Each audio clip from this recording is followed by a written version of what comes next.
হরে কৃষ্ণ। ভালোবাসার যে আনন্দ এটি কি ক্ষণস্থায়ী? ভালোবাসা দিবস বলতে আসলে কি কিছু আছে, বা ভালোবাসার জন্য দিবসের কোনো প্রয়োজন আছে? আজকে আমরা সে বিষয়ে কিছু আলোচনা করব, ভালোবাসা দিবস প্রসঙ্গে, এবং প্রকৃত ভালোবাসা আমরা কিভাবে প্রাপ্ত হতে পারি। তো এই জগতের সাপেক্ষে যে ভালোবাসা আমরা দেখতে পাই সেটি আসলে ক্ষণস্থায়ী মনে হয়। কারো ক্ষেত্রে 1 মাসের, কারো ক্ষেত্রে বা 1 বছরের, কারো ক্ষেত্রে বা 5 বছরের, বা কারো ক্ষেত্রে সেটি সর্বোচ্চ 40 থেকে 50 বছর পর্যন্ত যেতে পারে। কিন্তু কেন নিত্য আনন্দ পাওয়া যায় না ভালোবাসায়? কেনই বা ভালোবাসায় ক্ষণিকের আনন্দ মিলে? কেন লোকেদের আজ বিচ্ছেদ হচ্ছে? তারা কিন্তু প্রথমে ভালোই বাসছে, একজন অপরজনকে ভালোবাসছে, একটি ছেলে একটি মেয়েকে ভালোবাসছে, বা একটি মেয়ে একটি ছেলেকে ভালোবাসছে। তাহলে কেন বিচ্ছেদ হচ্ছে? সেটি বিবাহের আগে হোক, বিবাহের পরে হোক, কেন হচ্ছে? কেন ছাড়াছাড়ি হয়? তাহলে কি এদের মধ্যে কোনো ভালোবাসাই ছিল না, বা ভালোবাসার অস্তিত্বই ছিল না, নাকি শুধুমাত্রই মোহ ছিল? কেন আমরা প্রকৃত ভালোবাসা পাচ্ছি না এই জগতে? কারণ আমরা রয়েছি জড় জগতে। এই জড় জগৎ হচ্ছে চিন্ময় জগতের বিকৃত প্রতিফলন। তাই এই জড় জগতে যে ভালোবাসা টিকে রয়েছে সেটি আসলে বিকৃত। চিন্ময় জগতে যে প্রকৃত ভালোবাসা রয়েছে সেটির বিকৃত প্রতিফলন মাত্র আমরা দেখতে পাই। যেমন একটি আম গাছ যদি পুকুর পাড়ে থাকে, তাহলে আম গাছে আম আপনি যেরকমভাবে দেখবেন এবং আম আপনি স্পর্শ করতে পারবেন, আমের স্বাদ আপনি গ্রহণ করতে পারবেন। কিন্তু পুকুর পাড়ের আম গাছের যে প্রতিচ্ছবি আপনি পুকুরে দেখতে পান, যে প্রতিফলন পুকুরে দেখতে পান, যদি কেউ ভুল করে সেই পুকুরে ঝাঁপ দেয়, আম ধরার জন্যে, আম লুফে নেওয়ার জন্যে, আমের টেস্ট নেওয়ার জন্যে, সে কি আমের স্বাদ পাবে? সে কি আম ধরতে পারবে? পারবে না। তো এই যে প্রতিফলন, পুকুরে আম গাছের যে প্রতিফলন, সেটি হচ্ছে এই জড়জগৎ। এই জড়জগৎ হচ্ছে চিন্ময় জগতের বিকৃত প্রতিফলন। এটি শ্রীমদ্ ভগবদ্গীতার 15 অধ্যায়ে পুরুষোত্তম যোগে বিশদভাবে বর্ণনা রয়েছে। যেহেতু প্রকৃত সুখ, প্রকৃত আনন্দ আমরা পাবো চিন্ময় জগতে, আর এই জড়জগতে যে সুখ, আনন্দ, ভালোবাসা রয়েছে সেটা হচ্ছে বিকৃত। তো সেই কারণে শ্রী চৈতন্য চরিতামৃতে বলা হয়েছে, আত্মেন্দ্রিয় প্রীতি বাঞ্ছা তারে বলে কাম, কৃষ্ণ ইন্দ্র প্রীতি ইচ্ছা ধরে প্রেম নাম। প্রেম মানে কি? যখন কেউ অহৈতুকী, অপ্রতিহতাভাবে ভগবান শ্রীকৃষ্ণকে ভালোবাসবে এবং ভগবানের সেবায় যুক্ত থাকবে, শুধুমাত্র ভগবানকে সন্তুষ্ট করার জন্য কার্য করবে, সেটি হচ্ছে প্রেম, প্রকৃত প্রেম। কিন্তু এই জড়জগতের সাপেক্ষে সেটি হচ্ছে কাম। আত্ম ইন্দ্র প্রীতি ইচ্ছা, আত্ম ইন্দ্র প্রীতি বাঞ্ছা তারে বলে কাম, নিজের সন্তুষ্টির জন্য। এই জড়জগতের সাপেক্ষে একটি ছেলে একটি মেয়েকে ভালোবাসছে, এটি কিন্তু নিজের সন্তুষ্টির জন্য। আজ ভালো লাগছে তো কাল ভালো লাগছে না, আমি যেটি চাইছি, আমার যেটি ইচ্ছে সেটিই তোমাকে করতে হবে, আমার মনের মতো করে তোমাকে চলতে হবে, এরকম ভাবে।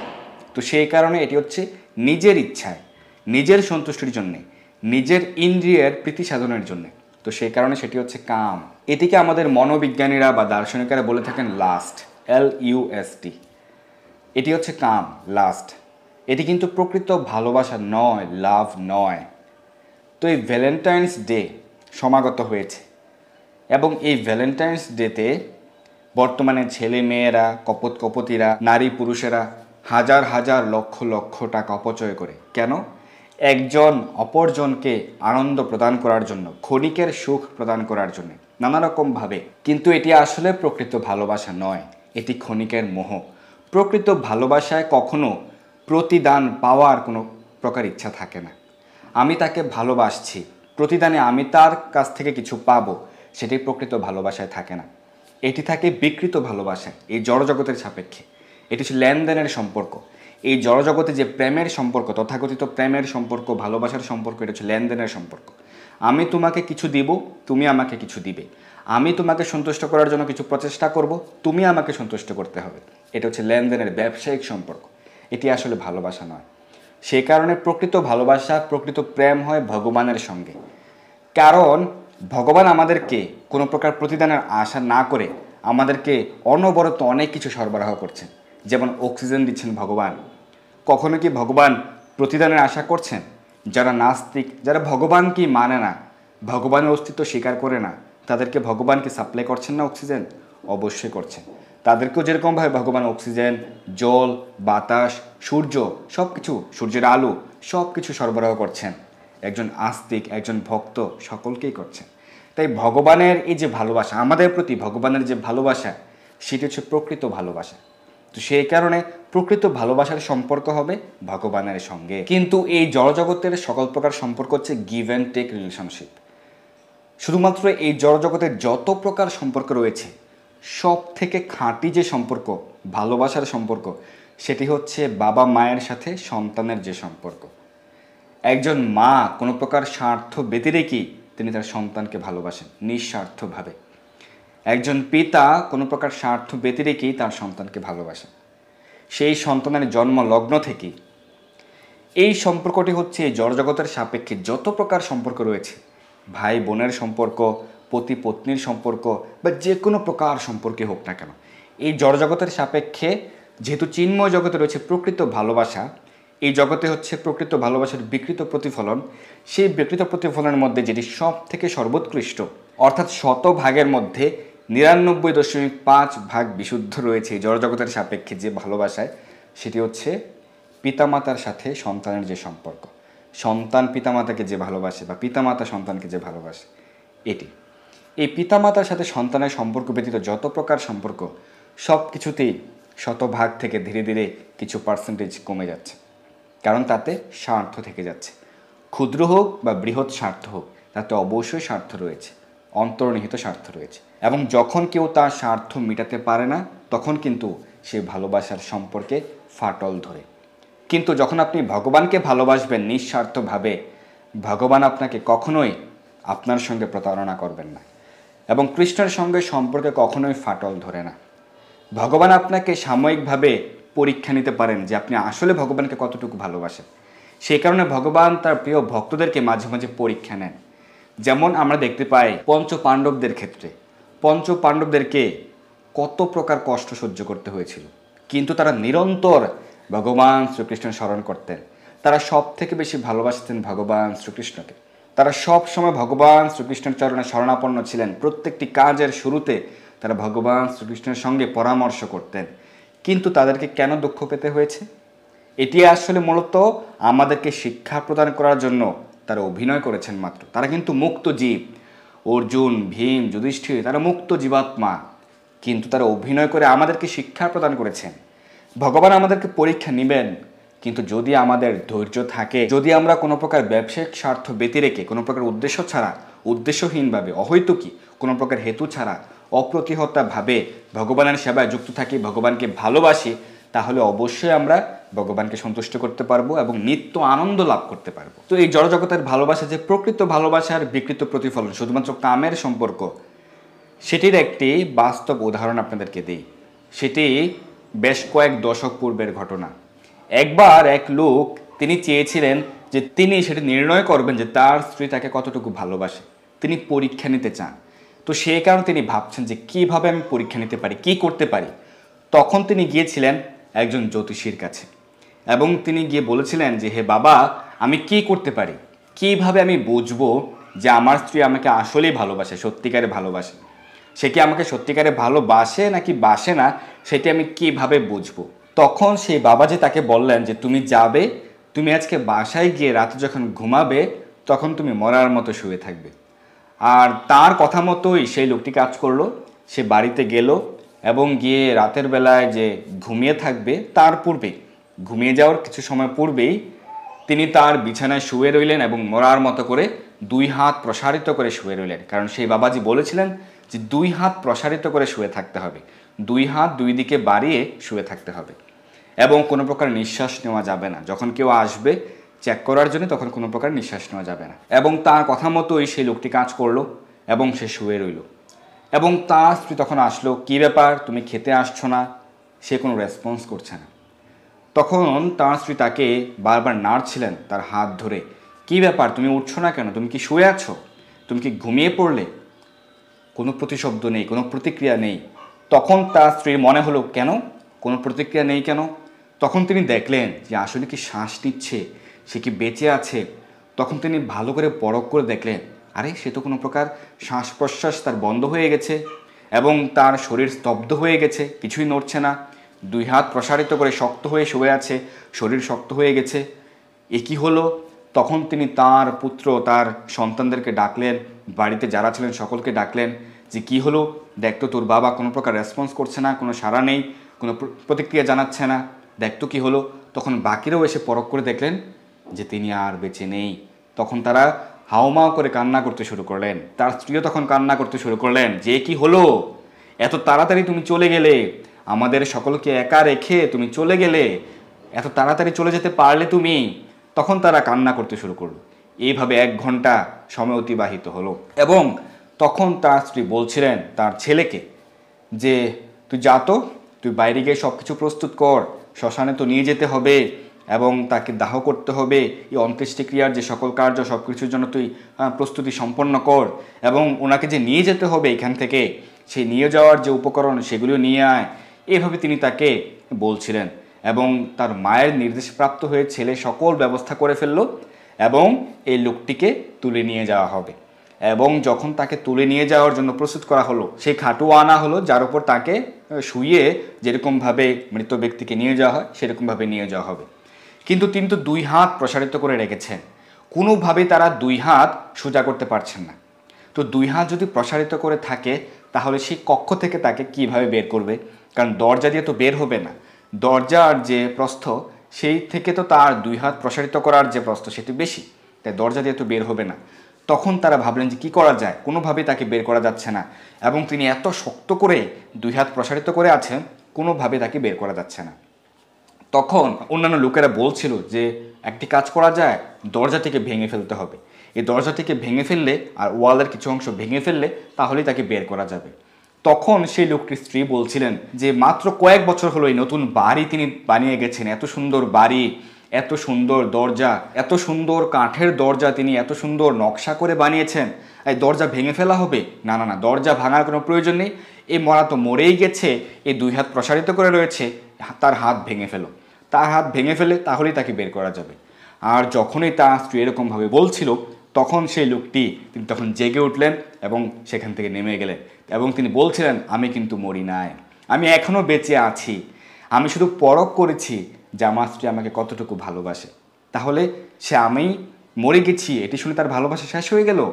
কোনো ভালোবাসা নেই, কোনো আকর্ষণ নেই, তার মানে সে আমাকে আসলেই সত্যিকারে ভালোবাসে না। তো এই জড়জগতের সাপেক্ষে ভালোবাসাটা এরকমই, ক্ষণস্থায়ী ভালোবাসা, ওই যে গিভ অ্যান্ড টেক রিলেশনশিপ। আর যেহেতু এই জড়জগতে প্রকৃত ভালোবাসা নেই, সে কারণে আমরা প্রকৃত আনন্দ পাচ্ছি না। প্রকৃত আনন্দ, প্রকৃত সুখ আমরা কিভাবে পাবো?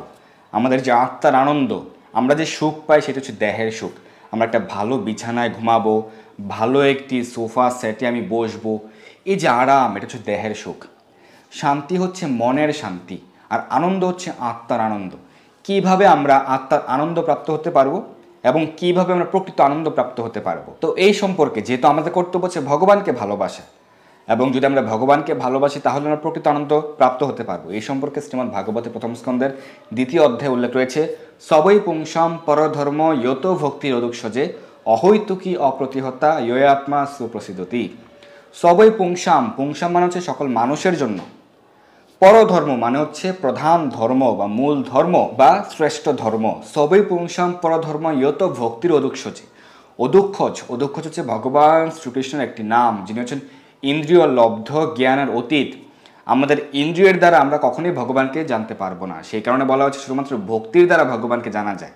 ভক্তিয়া মাম অভিজানাতি, ভগবানের ভক্তরাই ভক্তির মাধ্যমে ভগবানকে জানতে পারেন। কোনো প্রকার দার্শনিক বৈজ্ঞানিক তারা পাণ্ডিত্যের মাধ্যমে ভগবানকে জানতে পারবেন না। তো সেই কারণে ভগবানের একটি নাম হচ্ছে অদক্ষজ, ইন্দ্রিয় লব্ধ জ্ঞানের অতীত। কারণ আমাদের ইন্দ্রিয়গুলি সীমাবদ্ধ, সীমাবদ্ধ ইন্দ্রিয়ের মাধ্যমে আমরা ভগবানকে জানতে পারবো না। কিন্তু কিভাবে আমরা ভগবানকে সন্তুষ্ট করতে পারবো? অহৈতুকী মানে কি?